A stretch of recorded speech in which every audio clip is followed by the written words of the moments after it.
ഓം ശാന്തി. ഇന്നത്തെ മുരളിയുടെ ചർച്ചയിലേക്ക് കടക്കാം. ഇന്നത്തെ തീയതി 5/5/2026. ബാബയുടെ മുരളി ചർച്ച ചെയ്യാം. നിങ്ങൾ എപ്പോഴെങ്കിലും ചിന്തിച്ചിട്ടുണ്ടോ, ഈ സ്വന്തം ജീവിതത്തിൽ നിങ്ങൾ വെറുമൊരു നടനാണെന്ന്? അതായത്, ഏതോ കാലത്തെഴുതിയ ഒരു തിരക്കഥയിലെ ഡയലോഗുകൾ യാതൊരു ഓർമ്മയുമില്ലാതെ നിങ്ങൾ മെക്കാനിക്കലായി പറഞ്ഞുകൊണ്ടിരിക്കുകയാണെന്ന്. ശരിക്കും പറഞ്ഞാല് നാം ആയിരക്കണക്കിന് വർഷങ്ങളായി തെറ്റായ ഒരു കോസ്റ്റ്യൂം അല്ലെങ്കിൽ വേഷം ധരിച്ചാണ് ജീവിക്കുന്നത് എന്ന് പറഞ്ഞാല് ആരും വിശ്വസിക്കില്ല. സത്യം. അപ്പോൾ ഈ ആഴത്തിലുള്ള പഠനത്തിലേക്ക് നിങ്ങൾക്കെല്ലാവർക്കും സ്വാഗതം.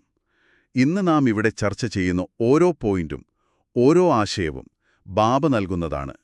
അതുകൊണ്ട് തന്നെ ഈ ചർച്ചയിലുടനീളം ബാബ പറയുന്നു, അല്ലെങ്കിൽ ബാബ മനസ്സിലാക്കി തരുന്നു എന്ന ശൈലിയിലായിരിക്കും നാം കാര്യങ്ങൾ വിശദീകരിക്കുന്നത്. തീർച്ചയായും.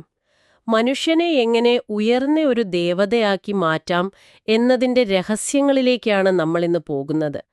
കേൾക്കുമ്പോൾ വളരെ ലളിതമാണെന്ന് തോന്നും, പക്ഷേ വലിയ മാറ്റമുണ്ടാക്കുന്ന ചിന്തകളാണത്. അവിടെ നിന്നാണ് ബാബ ഇന്നത്തെ ഈ ജ്ഞാനം ആരംഭിക്കുന്നത് തന്നെ. അതായത്, നമ്മുടെ ഈ ആത്മീയ യാത്ര തുടങ്ങണമെങ്കിൽ നാം ആദ്യം ആരാണെന്നും നമ്മുടെ യഥാർത്ഥ അച്ഛൻ ആരാണെന്നും നാം തിരിച്ചറിയണം. ബാബ വളരെ വ്യക്തമായൊരു കാര്യം പറയുന്നുണ്ട്. ഭക്തിമാർഗത്തിൽ നമുക്ക് രണ്ടച്ഛന്മാരുണ്ട് എന്ന്. ശരിയാണ്. അതിലൊന്ന് നമ്മുടെ ലൗകിക അച്ഛനാണ്. ഈ ജന്മത്തിൽ നമുക്ക് ശരീരവും ജന്മവും നൽകിയ അച്ഛൻ.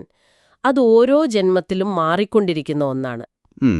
രണ്ടാമത്തേത് ഈ ലോകത്തുള്ള സർവ്വ ആത്മാക്കൾക്കും ഒരേയൊരാളായ പാരലൗകിക അച്ഛനാണ്, പരംപിതാ പരമാത്മാവായ ശിവൻ. ബാബ പറയുന്നത്, ആത്മാവായ നമുക്ക് ഭൗതികമായ ഒരു രൂപമില്ലാത്തതുപോലെ ഈ പാരലൗകിക പിതാവായ ബാബയും തികച്ചും നിരാകാരനാണ് എന്നാണ്. അതെ അതെ. സുഖവും ശാന്തിയും നൽകുന്ന യഥാർത്ഥ വരദാനം ആ ബാബ മാത്രമാണ് നൽകുന്നത്. എനിക്കിത് കേട്ടപ്പോൾ പെട്ടെന്ന് തോന്നിയത് നമ്മളൊരു വലിയ നാടകത്തിലെ നടന്മാരാണെന്നാണ്. ആ നടൻ പല സീനുകളിൽ പല കോസ്റ്റ്യൂമുകൾ ഇട്ട് വരുന്നത് പോലെ ആത്മാവ് 84 ജന്മങ്ങളിലായി പല ശരീരങ്ങൾ എടുക്കുകയാണല്ലേ. വളരെ ശരിയായ ഒരു ഉപമയാണത്. അങ്ങനെ അഭിനയിച്ച് ഒരു ഘട്ടം കഴിയുമ്പോൾ ആ നടൻ തന്റെ യഥാർത്ഥ വ്യക്തിത്വം തന്നെ മറന്നുപോകുന്നു. അതെ, താനാ കഥാപാത്രമാണെന്ന് തന്നെ വിശ്വസിക്കാൻ തുടങ്ങും. ബാബ പറയുന്നത്, മനുഷ്യർക്ക് ജ്ഞാനത്തിന്റെ മൂന്നാമത്തെ നേത്രമില്ലാത്തതിനാൽ അവർ അന്ധരാണെന്ന് ആണ്. പക്ഷെ നിൽക്കൂ, എനിക്കിവിടെ വലിയൊരു സംശയമുണ്ട്. എന്താണ് ആ സംശയം? നമ്മൾ ചുറ്റും നോക്കിയാൽ കാണാമല്ലോ, ഒരുപാട് മനുഷ്യരായ ഗുരുക്കന്മാരുണ്ട്, സന്യാസിമാരുണ്ട്. അവരെപ്പോഴും ധ്യാനത്തിലൊക്കെയാണല്ലോ. അപ്പോൾ ഈ മനുഷ്യരായ ഗുരുക്കന്മാർക്ക് ഈ മൂന്നാമത്തെ നേത്രം തുറന്നു തരാനോ നമുക്ക് സദ്ഗതി നൽകാനോ കഴിയില്ല എന്ന് ബാബ പ്രത്യേകം എടുത്തു പറയാൻ കാരണമെന്താണ്? അതൊരു വളരെ പ്രാക്ടിക്കലായ ചോദ്യമാണ്. ഒരു അന്ധന് മറ്റൊരന്ധനെ വഴി നടത്താൻ കഴിയില്ല എന്നാണ് ബാബ അതിന് നൽകുന്ന ഉത്തരം. അതായത് ഇവിടെ അന്ധൻ എന്ന് ഉദ്ദേശിക്കുന്നത് ശാരീരികമായി കാഴ്ചയില്ലാത്തവരെയല്ല അല്ലേ? അല്ലല്ല, താൻ ആരാണ്, എവിടെ നിന്ന് വന്നു എന്നറിയാത്തവരെയാണ്. ഈ മനുഷ്യരായ ഗുരുക്കന്മാരും ജനനമരണ ചക്രത്തിൽപ്പെട്ടവർ തന്നെയാണ്. അവരും ഗർഭത്തിലൂടെ ജനിക്കുന്നു, ഒരു ശരീരം വിട്ട് മറ്റൊരു ശരീരമെടുക്കുന്നു.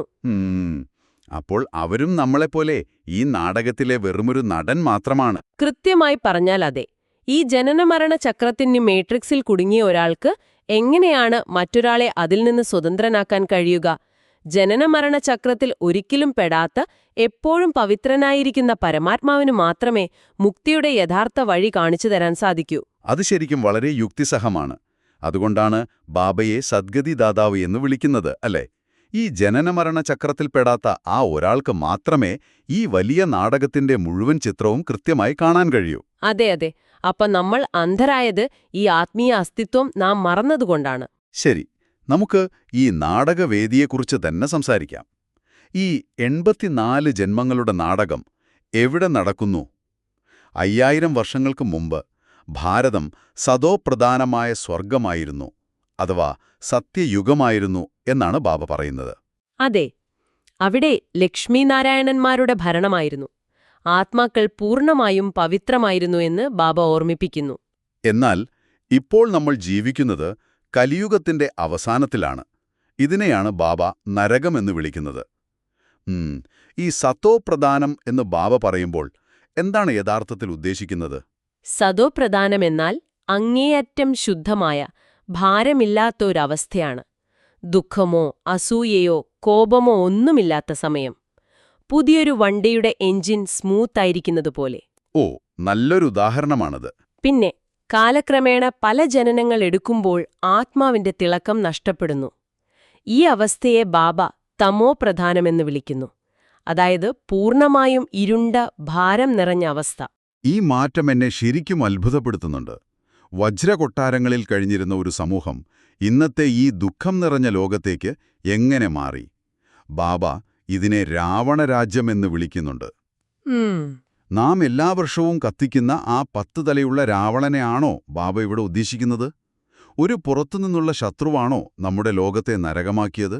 അല്ല, അവിടെയാണ് ബാബ വലിയൊരു തെറ്റിദ്ധാരണ തിരുത്തുന്നത്.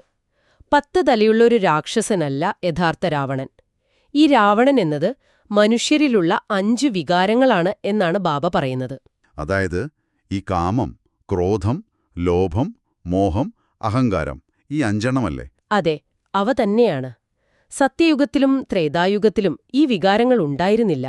ദ്വാപരയുഗം മുതൽ എപ്പോഴാണോ ആത്മാക്കളിലേക്ക് ഈ വികാരങ്ങൾ പ്രവേശിക്കാൻ തുടങ്ങിയത്, അപ്പോൾ മുതലാണ് ലോകം ദുഃഖധാമമായത്. പക്ഷേ എനിക്കൊരു സംശയമുണ്ട്. ഒരാളുടെ ഉള്ളിലുള്ള അഹങ്കാരമോ കോപമോ എങ്ങനെയാണ് ഒരു വലിയ ലോകത്തെ മൊത്തത്തിൽ നരകമാക്കുന്നത്? അതെങ്ങനെ സംഭവിക്കുക? ചിന്തിച്ചു നോക്കൂ. താനൊരു പവിത്രമായ ആത്മാവാണെന്ന ബോധം നഷ്ടപ്പെടുമ്പോഴാണ് നാം നമ്മളെ ശരീരമായി കാണാൻ തുടങ്ങുന്നത്. ദേഹാഭിമാനം വരുമ്പോൾ മറ്റുള്ളവരെക്കാൾ വലിയവനാണെന്ന അഹങ്കാരം വരും. തീർച്ചയായും. ആ അഹങ്കാരം മറ്റുള്ളവരെ നിയന്ത്രിക്കാനുള്ള അത്യാഗ്രഹമാകും. അത് നടക്കാതെ വരുമ്പോൾ കോപം വരും. ഈ വികാരങ്ങൾ കാരണമാണ് മനുഷ്യർ പരസ്പരം ദുഃഖിപ്പിക്കാൻ തുടങ്ങിയതെന്ന് ബാബ പറയുന്നുണ്ട്. ശരിയാണ്. അല്ലാതെ പുറത്തുനിന്നു വന്ന ഏതോ രാക്ഷസനല്ല ഭാരതത്തെ നരകമാക്കിയത്. നമ്മുടെ ഉള്ളിലെ വികാരങ്ങൾ തന്നെയാണ് ഈ കറയുണ്ടാക്കിയത്. അതെ, ഉള്ളിൽ നിന്നു തന്നെയാണ് ആ പതനം തുടങ്ങിയത്. അപ്പോൾ നാം എങ്ങനെയാണ് നരകത്തിലെത്തിയതെന്ന് നമുക്ക് വ്യക്തമായി. ഇനി തിരികെ സ്വർഗത്തിലേക്ക്, അതായത് സത്യയുഗത്തിലേക്ക് എങ്ങനെ പോകാം? ബാബയോടൊപ്പം പോകണമെങ്കിൽ പൂർണ്ണമായും പവിത്രമാകണമെന്ന് ബാബ പറയുന്നുണ്ട്. അതെ, അതിനായി മറ്റെല്ലാ ബന്ധങ്ങളും ബുദ്ധിയിൽ നിന്നൊഴിവാക്കി ഒരേയൊരു ബാബയെ മാത്രം ഓർമ്മിക്കണം. ആത്മാഭിമാനിയായി മാറണമെന്നാണ് ബാബ പറയുന്നത്. ഈ രാജയോഗം പഠിപ്പിക്കാൻ ബാബ തന്നെ അന്തിമ ജന്മത്തിലുള്ള ഒരു സാധാരണ വൃദ്ധശരീരത്തിൽ പ്രവേശിച്ചാണ് വരുന്നതെന്നും ബാബ പറയുന്നുണ്ടല്ലോ. ഇതിലെന്നെ വല്ലാതെ ചിന്തിപ്പിച്ചൊരു കാര്യമുണ്ട്. എന്താണത്? ഈ 5 വികാരങ്ങളെ ദാനമായി നൽകിയാൽ മാത്രമേ ആത്മാവിലെ ഗ്രഹണം മാറി അത് പൂർണ്ണമായും പവിത്രമാകാൻ സാധിക്കൂ എന്ന് ബാബ പറയുന്നു. ശരിയാണ്. ഗ്രഹണമെന്ന് കേൾക്കുമ്പോൾ എനിക്ക് സൂര്യഗ്രഹണമോ ചന്ദ്രഗ്രഹണമോ ആണ് ഓർമ്മ വന്നത്. അതായത് സൂര്യനോ ചന്ദ്രനോ നശിച്ചു പോകുന്നില്ല, പ്രകാശം താൽക്കാലികമായി മറയ്ക്കപ്പെടുന്നു. അതുപോലെയാണോ ഈ വികാരങ്ങൾ ഗ്രഹണമുണ്ടാക്കുന്നത്? വളരെ കൃത്യമായ ഉപമയാണ് നിങ്ങൾ പറഞ്ഞത്. ഗ്രഹണം വരുമ്പോൾ ഒരു നിഴൽ വന്ന് പ്രകാശത്തെ മറയ്ക്കുന്നുവെന്ന് മാത്രം. അതുപോലെ ആത്മാവിപ്പോഴും പവിത്രമാണ്. ഓ, അതായത് ഈ ദേഹാഭിമാനത്തിന്റെയും വികാരങ്ങളുടെയും കറുത്ത നിഴൽ അതിന്റെ പ്രകാശത്തെ മറച്ചുപിടിച്ചിരിക്കുകയാണല്ലേ? അതെ അതെ. ആ നിഴൽ മാറണമെങ്കിൽ ഈ വികാരങ്ങൾ ദാനം ചെയ്യണമെന്ന് ബാബ പറയുന്നു. ദാനം നൽകിയ ഒരു സാധനം പിന്നെ നമ്മുടേതല്ലല്ലോ. അതെ അതെ. ഇനി എന്റേതല്ല എന്ന ഉറച്ച തീരുമാനമെടുക്കണം. പക്ഷെ നിൽക്കൂ, എനിക്കിവിടെ ഒരു ചെറിയ സംശയമുണ്ട്. നമ്മളിത് കേൾക്കുന്ന പലർക്കും ഈ സംശയം തോന്നാം. ചോദിക്കൂ.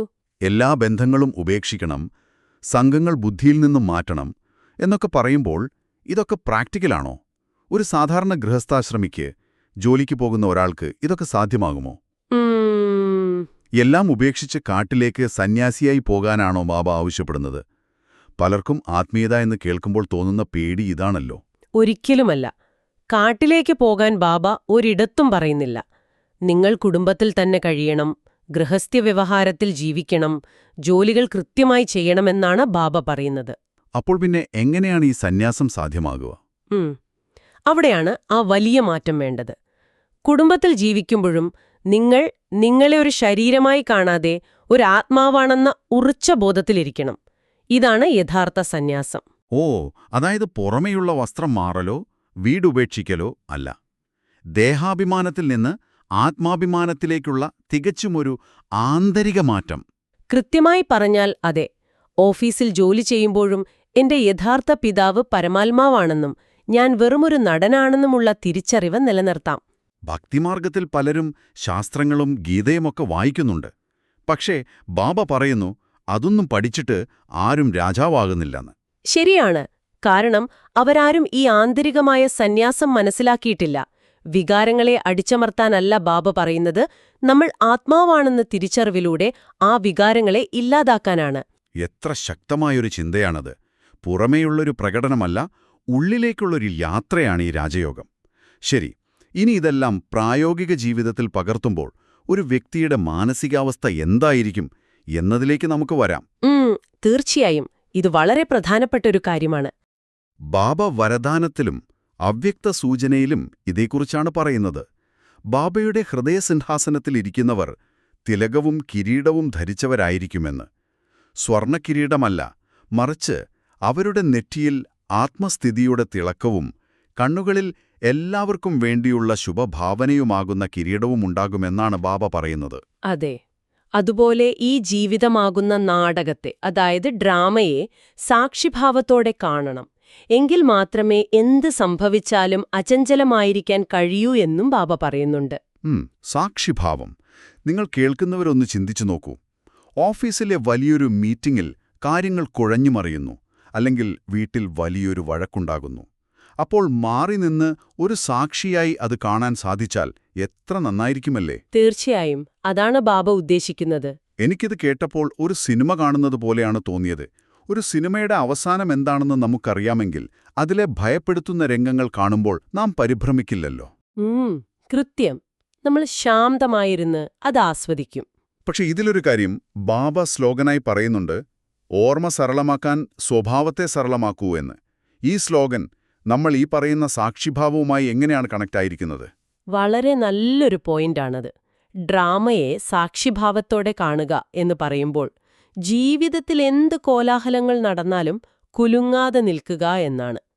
ബാബ പറയുന്നുണ്ട്, ഈ ഡ്രാമയിലെ ഓരോ ദൃശ്യത്തിലും എന്തെങ്കിലും ഒരു മംഗളം, അതായത് നന്മയടങ്ങിയിട്ടുണ്ട് എന്ന്. ഓ, അപ്പോൾ ആ തിരിച്ചറിവാണ് യഥാർത്ഥ സാക്ഷിഭാവം നൽകുന്നതല്ലേ? അതെ അതെ. എന്നാൽ എപ്പോഴാണ് നമുക്ക് ഈ നന്മ കാണാൻ കഴിയുക? നമ്മുടെ സ്വഭാവം വളരെ സരളമാകുമ്പോൾ മാത്രം. സങ്കീർണതകളില്ലാത്ത അവസ്ഥയാണ് സരളത. ചില ആളുകൾ വളരെ സങ്കീർണമായി ചിന്തിക്കുമല്ലോ. അവരെന്തുകൊണ്ടാണ് അങ്ങനെ പറഞ്ഞത്, ഇതിങ്ങനെ സംഭവിക്കാൻ പാടില്ലായിരുന്നു എന്നൊക്കെ ചിന്തിച്ച് അവർ പരിഭ്രമിക്കും. ശരിയാണ്. അപ്പോൾ നമ്മൾ സാക്ഷിഭാവത്തിൽ നിന്ന് മാറി ഡ്രാമയ്ക്കുള്ളിലെ വെറുമൊരു കഥാപാത്രമായി കുടുങ്ങിപ്പോകും. എന്നാൽ സ്വഭാവം സരളമാകുമ്പോൾ സംഭവങ്ങളെ അതേപടി അംഗീകരിക്കാൻ സാധിക്കും. ആരെങ്കിലും ദേഷ്യപ്പെട്ടാൽ അത് അവരുടെ ആ സമയത്തെ പാർട്ടാണ് എന്ന് മനസ്സിലാക്കാൻ സാധിക്കും. ഈ ഡ്രാമ കൃത്യമാണ്, ഇതിലെല്ലാം നന്മയ്ക്കാണ് എന്ന പൂർണ്ണ വിശ്വാസം വരും. അപ്പോൾ ബാബയെ എപ്പോഴും ഓർമ്മിക്കാനും ഈ നാടകത്തെ ശാന്തമായി നോക്കിക്കാണാനും വളരെ എളുപ്പത്തിൽ സാധിക്കും. അതെ, അതുകൊണ്ടാണ് ഓർമ്മയെളുപ്പമാകാൻ ആദ്യം സ്വഭാവം സരളമാക്കണമെന്ന് ബാബ എടുത്തു പറയുന്നത്. എത്ര മനോഹരമായ കാഴ്ചപ്പാടാണിത്. ഈയൊരു ചെറിയ ചിന്ത ജീവിതത്തിൽ കൊണ്ടുവന്നാൽ നമ്മുടെ ഉള്ളിലെ സമ്മർദ്ദങ്ങളൊക്കെ മഞ്ഞുകട്ട പോലെ അലിഞ്ഞുപോകും. എല്ലാം നന്മയ്ക്കാണ് എന്ന ബോധ്യത്തോടെ മുന്നോട്ടു പോകുക. ഇന്ന് ബാബ തന്ന ഈ അറിവ് സത്യത്തിൽ വലിയൊരു ആയുധമാണ്. തീർച്ചയായും. നമ്മുടെ യഥാർത്ഥ സ്വത്വം തിരിച്ചറിയുന്നത് മുതൽ വികാരങ്ങളെ ദാനം ചെയ്യേണ്ടതിന്റെ ആവശ്യകതയും ലോകനാടകത്തെ എങ്ങനെ ശാന്തമായി കാണാമെന്നതും നാം വളരെ വിശദമായി ചർച്ച ചെയ്തു. അതെ, അപ്പോൾ ഈ ചർച്ച കേൾക്കുന്ന ഓരോരുത്തരും ഒന്ന് ചിന്തിച്ചു നോക്കൂ. നിങ്ങളുടെ ദൈനംദിന ജീവിതത്തിൽ പ്രതിസന്ധികൾ വരുമ്പോൾ അതിൽ കുടുങ്ങിക്കിടക്കാതെ ഒരു നടനെ പോലെ മാറി നിന്ന് ആ ഡ്രാമയെ വെറുമൊരു സാക്ഷിഭാവത്തോടെ കാണാൻ നിങ്ങൾക്ക് സാധിക്കുമോ?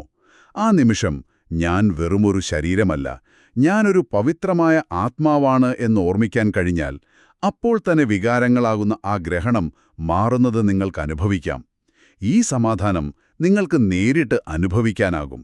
ഈ ചിന്തയോടുകൂടി നിങ്ങൾ ഇന്നത്തെ ബാക്കി ദിവസം മുന്നോട്ടു പോകുക. ഈ ആഴത്തിലുള്ള പഠനത്തിൽ, ഈ ഡീപ് ഡൈവിൽ ഞങ്ങളോടൊപ്പം ചേർന്നതിന് നിങ്ങൾക്കെല്ലാവർക്കും വലിയൊരു നന്ദി. ഓം ശാന്തി.